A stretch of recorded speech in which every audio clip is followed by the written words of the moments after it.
नमः शिवाय। आप सभी का मेरे YouTube चैनल पर हार्दिक स्वागत है। भगवान शिव की कृपा सदा आप और आपके परिवारजनों पर बनी रहे। भगवान शिव आप सभी की मनोकामनाएं पूर्ण करे। आज सोमवार के दिन सुनिए सोमवार व्रत कथा। सोमवार के दिन भगवान शिव की पूजा प्रदोष काल में करने से कहा जाता है कि भगवान शिव जल्दी प्रसन्न होकर अपने भक्तों की सभी मनोकामनाएं पूर्ण करते हैं। सोमवार के दिन जो भी भक्त भगवान शिव में श्रद्धा और विश्वास रखकर व्रत रखता है और व्रत की कथा पढ़ता या दूसरों को सुनाता है, भगवान शिव उसकी सभी मनोकामनाएं पूर्ण करते हैं। आइए सुनते हैं सोमवार व्रत कथा। प्रारंभ करने से पहले आप सभी से अनुरोध है, कमेंट बॉक्स में भोलेनाथ की जय जरूर लिखिएगा। सोमवार का दिन शंकर भगवान को समर्पित होता है। आज के दिन भक्त भोलेनाथ को प्रसन्न करने के लिए विशेष पूजा अर्चना करते हैं। कुछ लोग आज के दिन व्रत भी रखते हैं ताकि शिव की कृपा प्राप्त की जा सके। बाबा भोलेनाथ के आशीर्वाद के लिए आप भी सोमवार का व्रत कर रहे हैं तो शिव व्रत कथा को पढ़कर या सुनकर इस उपवास को पूरा करें। नारद पुराण के अनुसार सोमवार व्रत में व्यक्ति को प्रातः स्नान करके शिव जी को जल और बेलपत्र चढ़ाना चाहिए तथा शिव गौरी की पूजा करनी चाहिए। शिव पूजन के बाद सोमवार व्रत कथा सुननी चाहिए। इसके बाद केवल एक समय ही भोजन करना चाहिए। साधारण रूप से सोमवार का व्रत के तीसरे पहर तक होता है, मतलब शाम तक रखा जाता है। सोमवार व्रत 3 प्रकार का होता है: प्रति सोमवार व्रत, सौम्य प्रदोष व्रत और 16 सोमवार का व्रत। इन सभी व्रतों के लिए एक ही विधि होती है। सोमवार व्रत की कथा। एक समय की बात है, किसी नगर में एक साहूकार रहता था। उसके घर में धन की कोई कमी नहीं थी, लेकिन उसकी कोई संतान नहीं थी। इसी कारण वह बहुत दुखी था।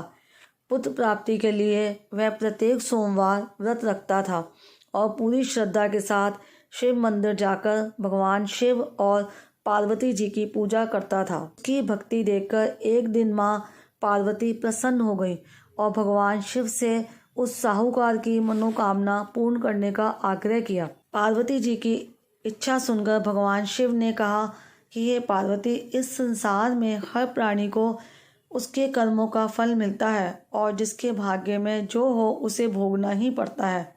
लेकिन पार्वती जी ने साहूकार की भक्ति का मान रखने के लिए उसकी मनोकामना पूर्ण करने की इच्छा जताई।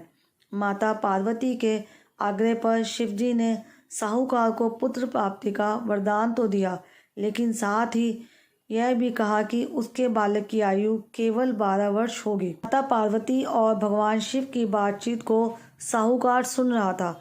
उसे ना तो इस बात की खुशी थी और ना ही दुख। वह पहले की ही भांति शिवजी की पूजा करता रहा। कुछ समय के बाद साहूकार के घर एक पुत्र का जन्म हुआ। जब वह बालक 11 वर्ष का हुआ तो उसे पढ़ने के लिए काशी भेज दिया गया। साहूकार के पुत्र के मामा को बुलाकर उसे बहुत सारा धन दिया और कहा कि तुम इस बालक को काशी विद्या प्राप्ति के लिए ले जाओ और मार्ग में यज्ञ करना, जहाँ भी यज्ञ कराओ वहाँ ब्राह्मणों को भोजन भी कराते रहना और दक्षिणा भी देते हुए जाना। दोनों मामा भांजे इसी तरह यज्ञ कराते और ब्राह्मणों को दान दक्षिणा देते काशी की ओर चल पड़े। रात में एक नगर पड़ा जहाँ नगर के राजा की कन्या का विवाह था, लेकिन जिस राजकुमार से उसका विवाह होने वाला था वह एक आंख से काना था। राजकुमार के पिता ने अपने पुत्र के काना होने की बात को छुपाने के लिए एक चाल सोची। साहूकार के पुत्र को देखकर उसके मन में एक विचार आया। उसने सोचा, क्यों ना इस लड़के को दूल्हा बनाकर राजकुमारी से विवाह करा दूं। विवाह के बाद इसको धन देकर विदा कर दूंगा और राजकुमारी को अपने नगर ले जाऊंगा। लड़के को दूल्हे के वस्त्र पहनाकर राजकुमारी से विवाह कर दिया गया, लेकिन साहूकार का पुत्र ईमानदार था। उससे यह बात न्याय संगत नहीं लगी। उसने अवसर पाकर राजकुमारी की चुन्नी के पल्ले पर लिखा कि तुम्हारा विवाह तो मेरे साथ हुआ है, लेकिन जिस राजकुमार के संग तुम्हें भेजा जाएगा वह एक आंख से काना है। मैं तो काशी पढ़ने जा रहा हूँ। जब राजकुमारी ने चुन्नी पर लिखी बातें पढ़ी तो उसने अपने माता पिता को यह बात बताई। राजा ने अपनी पुत्री को विदा नहीं किया, जिससे बारात वापस चली गई। दूसरी ओर साहूकार का लड़का और उसका मामा काशी पहुँचे। वहाँ जाकर उन्होंने यज्ञ किया। जिस दिन लड़के की आयु 12 साल की हुई, उसी दिन यज्ञ रखा गया। लड़के ने अपने मामा से कहा कि मेरी तबीयत कुछ ठीक नहीं है। मामा ने कहा कि तुम अंदर जाकर सो जाओ। शिवजी के वरदान अनुसार कुछ ही देर में उस बालक के प्राण निकल गए। मृत भांजे को देख उसके मामा ने विलाप शुरू किया। संयोगवश उसी समय शिवजी और माता पार्वती उधर से जा रहे थे। पार्वती ने भगवान से कहा, स्वामी, मुझे इसके रोने के स्वर सहन नहीं हो रहा। आप इस व्यक्ति के कष्ट को अवश्य दूर करें। जब शिवजी मृत बालक के समीप गए तो वह बोले कि यह उसी साहूकार का पुत्र है जिसे मैंने 12 वर्ष की आयु का वरदान दिया। अब इसकी आयु पूरी हो चुकी है, लेकिन मातृभाव से विवोर माता पार्वती ने कहा कि हे महादेव, आप इस बालक को और आयु देने की कृपा करें, अन्यथा इसके वियोग में इसके माता पिता भी तड़प तड़प कर मर जाएंगे। माता पार्वती के आग्रह पर भगवान शिव ने उस लड़के को जीवित होने का वरदान दिया। शिवजी की कृपा से वह लड़का जीवित हो गया। शिक्षा समाप्त करके लड़का मामा के साथ अपने नगर की ओर चल दिया।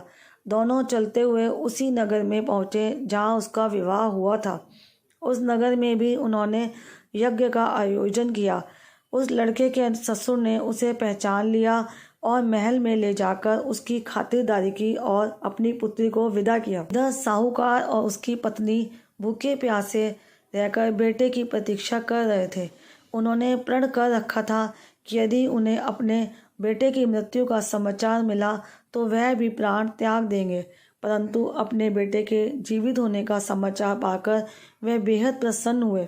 उसी रात भगवान शिव ने व्यापारी के स्वप्न में आकर कहा, हे श्रेष्ठी, मैंने तेरे सोमवार के व्रत करने और व्रत कथा सुनने से प्रसन्न होकर तेरे पुत्र को लंबी आयु प्रदान की है। इसी प्रकार जो कोई सोमवार को व्रत करता है या कथा सुनता या पढ़ता है, उसके सभी दुख दूर होते हैं और समस्त मनोकामनाएं पूर्ण होती हैं। भक्तजनों, ये थी सोमवार व्रत कथा। उम्मीद करती हूँ आज की ये वीडियो आपको पसंद आई होगी। अगर आपको ये वीडियो पसंद आई है तो मेरी वीडियो को लाइक शेयर करने के साथ साथ सब्सक्राइब भी करें और बेल आइकन भी प्रेस करना मत भूलिएगा। ओम नमः शिवाय।